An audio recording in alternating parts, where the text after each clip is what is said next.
Hello, Hungry Minds. Exciting, open open season. Ano bang ibig kong sabihin ng open season? Meaning open season ng attack kay Trump. Tapos open dito sa Asia Pacific, open season din ng propaganda ng mga war profiteer, military industrial complex pamamagitan ng mga chihuahua o mga tuta nila. Si Trump, no? So far wala pa namang peace deal, MOU lang, Memorandum of Understanding kung ano yung mga talking points, no? Sa peace deal. Ah, pero doon sa Switzerland nag-walk out yung Iranian negotiation team dahil na naman sa threat ni Trump sa social media.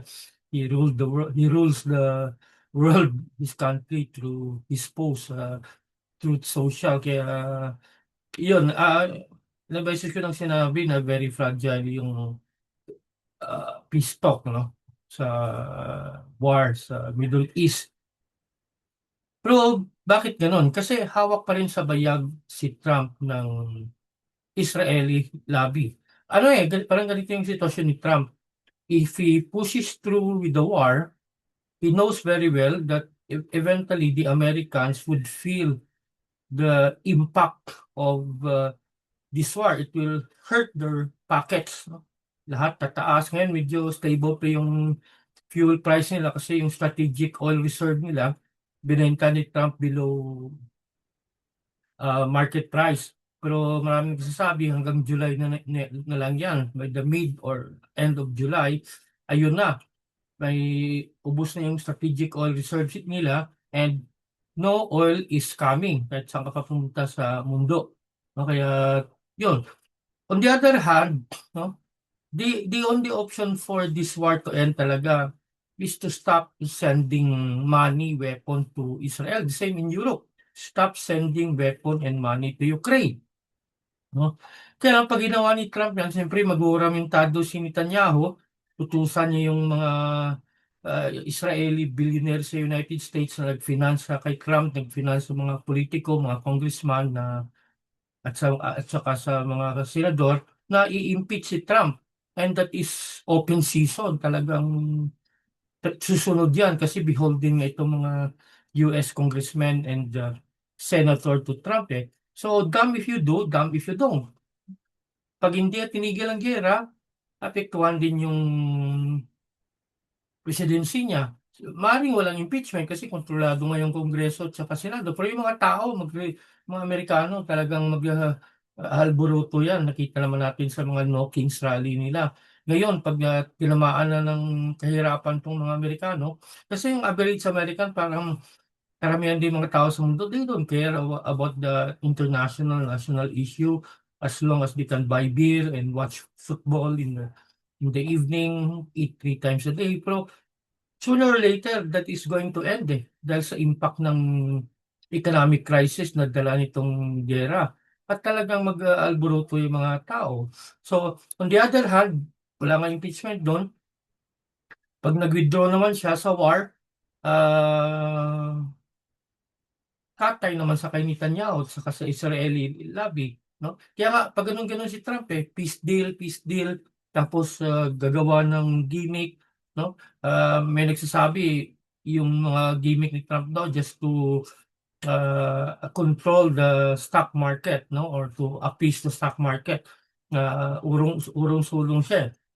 But many things were revealed in this Iran-US-Israel war. It revealed how vulnerable and weak the United States. Hindi sila, they're no longer the almighty, greatest military power in the world, even the greatest man in the world. They were very stupid in all their moves sa gerang ito. No? Wala na. Since Vietnam, Afghanistan, Iraq, ngayon, Iran na naman. Wala, talo na sila. Kahit ang New York Times, which is a CIA outlet, no? Nagsabi, the US has lost the war in Iran.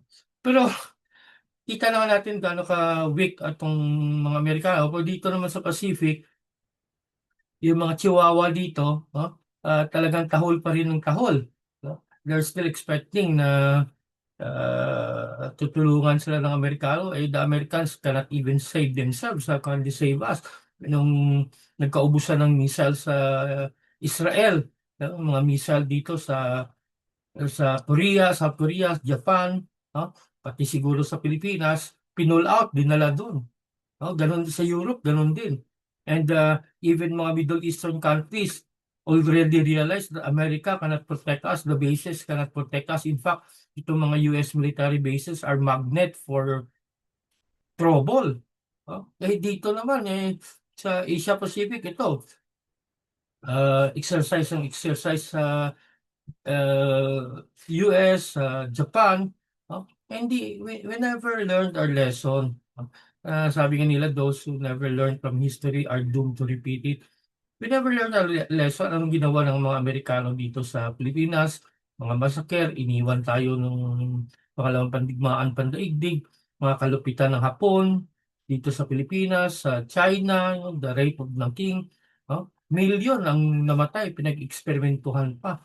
Ganun din dito. We never learn a lesson. The Americans are not our friends. Yan palagi ang pinapalabas nila. What kind of a friends would treat us like this? No? Basta na lang iwan tayo, basta na lang gamitin tayo, basta na lang tambakan tayo ng mga radioactive waste doon sa Subic. Kaya mataas pa rin yung cancer cases doon sa Zambales ngayon, sa Subic, no? That area kasi dahil sa mga iniwan nilang mga toxic waste doon. No? We never learned. In fact, uh, nakita ko yung mga post ng Stratbase, ng Konrad Adenauer Stiftung or Foundation. Yung Konrad Adenauer naman, CIA Frontier. Tapos yung mga pinag-usapan nila, arbitral victory. Pagdiling lang pa rin sa tao kasi in the first place lang there's no such thing as arbitral victory kasi wala nang arbitration na nangyari. The arbitral court, cannot award. No? Tapos pinapalabas nila na nalo ang Pilipinas. Noon pinalabas pa nila na it was a UN body. Hindi naman private company yun. Pero ganun pa rin. Kasi Tariela, ganun. Arbitral award. No? Ang layo masyadong komplikadong issue yan. Ginagawa nilang pinakasimple para maintindihan ng common Filipino yung mga kasinungalingan nila. No? Kailangan i-counter yan sa isang simpleng pagpapaliwanag din. No?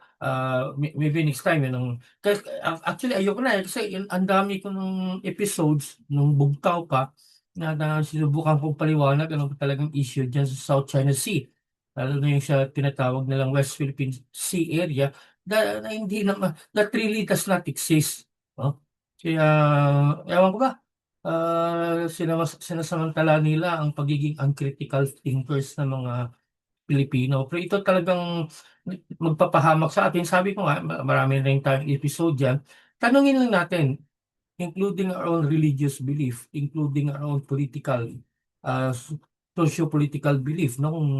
Ako lagi kong ginagawa yun halos araw-araw. Pero doon pa rin naglalanding sa facts, sa katotohanan, sa kung anong pinagsasabi ko dito. Basihan ay ang batas, no? At saka yung kasaysayan.